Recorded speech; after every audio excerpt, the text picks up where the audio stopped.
Eu estou impressionado com o que eu acabei de assistir. Eu testemunhei agora um vídeo de 2, 3 minutos de um jornalista da Globo, ex-deputado do PT, talvez você conheça o cidadão, né, o Fernando Gabeira, tendo um surto de lucidez e sensatez que eu acho que eu nunca vi na vida um jornalista da Globo tendo. Mais raro do que um eclipse lunar total, com você tendo tempo para poder assistir. É assim, vamos assistir. Não vou falar nada, vamos só assistir. Mas a nossa concordância começa a desaparecer quando as pessoas pensam que houve uma manifestação e pronto, não há o que refletir sobre ela.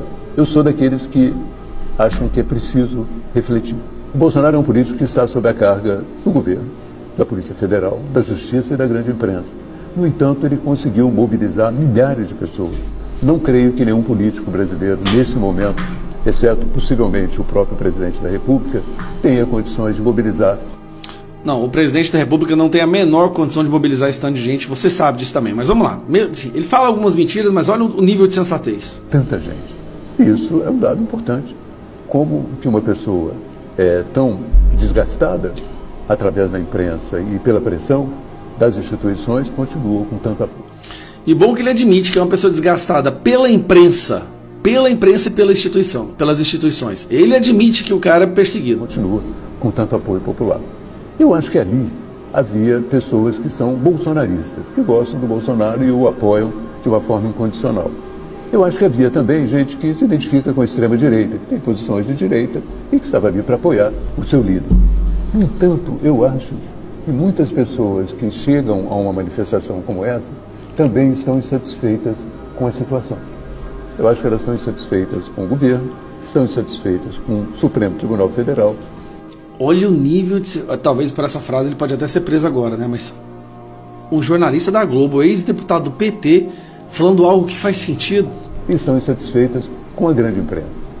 Isso é algo que merece uma reflexão.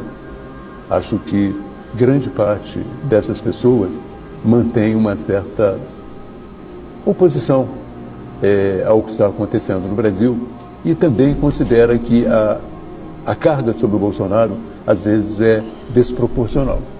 Você vê, por exemplo, que houve no dia da manifestação um episódio perfeitamente evitado. Prenderam um blogueiro português, Sérgio Tavares. O blogueiro é de direita, mas e daí? Tá? Prenderam o blogueiro e acabaram elevando o episódio a uma dimensão internacional. Hoje o blogueiro já tem 1 milhão de seguidores, graças parcialmente à Polícia Federal brasileira. Também queriam que o Bolsonaro fosse depor num inquérito sobre uma baleia no interior de São Paulo que ele teria incomodado. Com seu jet ski, ele teria incomodado a baleia. Então, é preciso rever a tática para evitar que esse processo de polarização continue sem que ele seja atenuado. Eu acho que é difícil você romper esse processo de polarização, mas você pode atenuá-lo e você pode corrigir ao longo do caminho erros que são erros que, de uma certa maneira, não só favorecem o Bolsonaro, mas também são erros dispensáveis, independente de favorecerem ou não o Bolsonaro, são erros dispensáveis. Da mesma maneira, eu acho, né, que o Supremo Tribunal Federal tem que tomar muito cuidado. Ele está se preparando para praticamente anistiar a dívida das empresas que fizeram um acordo de leniência. Aqui ele fala uma coisa interessante, né? O Supremo Tribunal Federal quer condenar Bolsonaro, mas quer liberar, anistiar todas as empresas que roubaram bilhões, até 1 trilhão do dinheiro público. Lava Jato.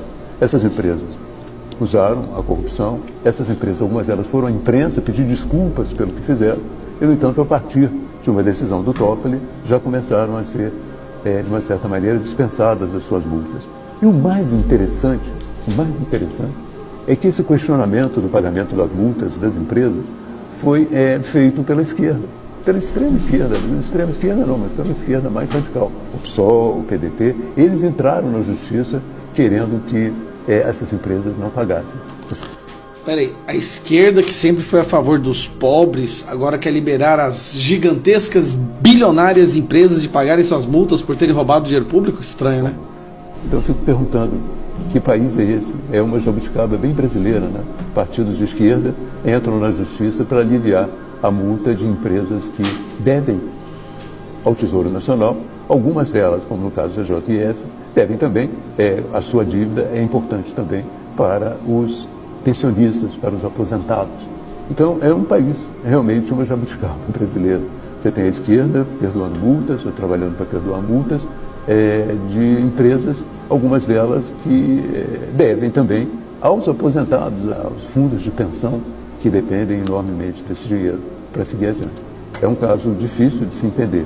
Essas coisas todas fazem com que, não só que exista polarização, eu acho que ela já tem uma base, talvez muito grande na internet, mas elas fazem com que o Bolsonaro consiga, de uma certa maneira, como é um líder que ainda está vivo e que ainda incorpora, de uma certa maneira, uma resistência ao governo sair, o Bolsonaro atraia um número de seguidores muito maior do que atrairia, porque ele continua sendo, de uma certa forma, aquilo que ele representou em 2018, uma espécie de catalisador da insatisfação popular com essas instituições.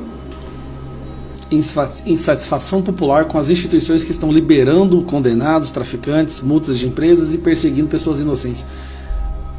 Um jornalista da Globo tendo um lapso, um surto de sensatez e sanidade. Marquem a data, pessoal. 3/3/2024, o dia que um jornalista da Globo, ex-deputado do PT, agravante, hein, teve um surto de sanidade, de lucidez e falou algo que realmente fez sentido. Deslizou aqui ou ali, mas no geral fez sentido. Curta, se inscreva e compartilhe.